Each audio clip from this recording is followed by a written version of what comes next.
دنیا والوں کو دھوکا۔ میں کالج سے نکلنے والی تھی کہ ایک لڑکا آیا اور کہنے لگا، پلیز میری بہن بن جاؤ، میری کوئی بہن نہیں ہے۔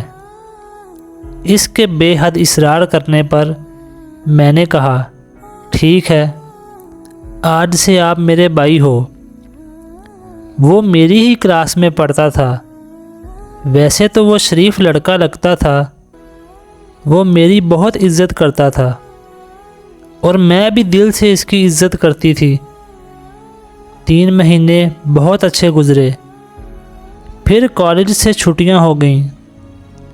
وہ مجھے کبھی کبھی میسیج کرتا کہ بہن کیسی ہو، میں اسے رپلائی کرتی۔ ایک دن اسے میسیج کیا کہ مجھے آپ اپنی پکچر دیں۔ میں نے حیران ہو کر کہا کہ آپ کیوں مانگ رہے ہو؟ وہ کہنے لگا کہ بہت دن سے آپ کو نہیں دیکھا اور ویسے بھی آپ میری بہن ہو۔ میں نے بھائی سمجھ کر اسے پکچر سینڈ کر دی۔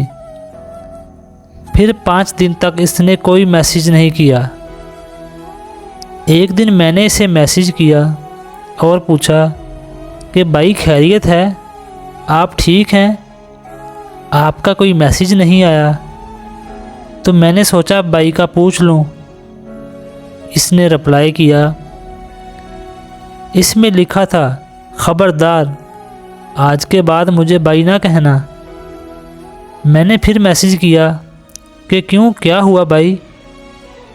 اس نے پھر یہی رپلائی کیا کہ میں تمہارا بھائی نہیں ہوں۔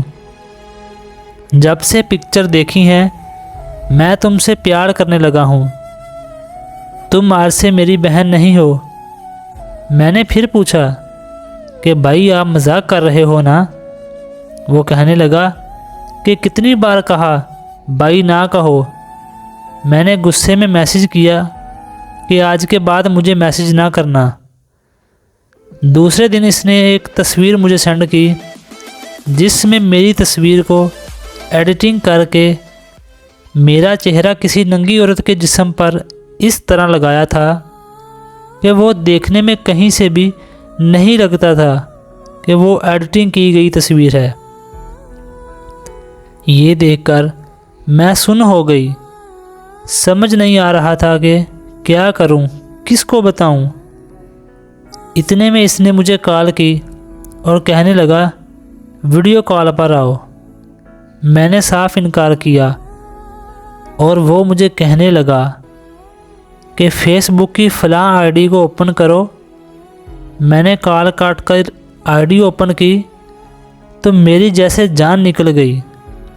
وہاں ڈی پی پر موجود اس نے میری وہی ایڈیٹنگ کی گئی تصویر لگائی تھی۔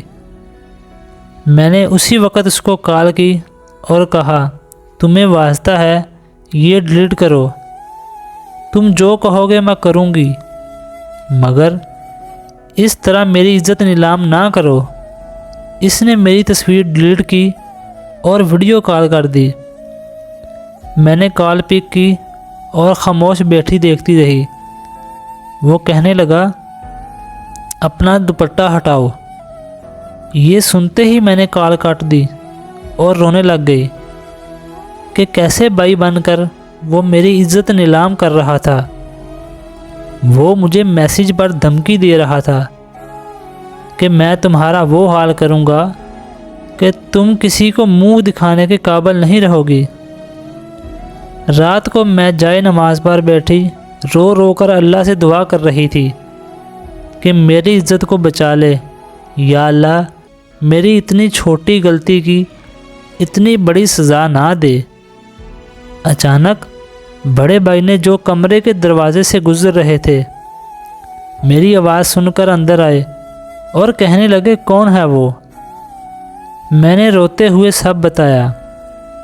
بھائی نے تسلی دی اور کہا کہ میں ابھی اس کو سنبھال لیتا ہوں۔ یہ کہہ کر وہ گھر سے باہر چلے گئے۔ مجھے نہیں پتا اس معاملے کو بھائی نے کیسے سنبھالا تھا، مگر اس دن کے بعد مجھے اس کا کوئی میسیج یا کال نہیں آئی۔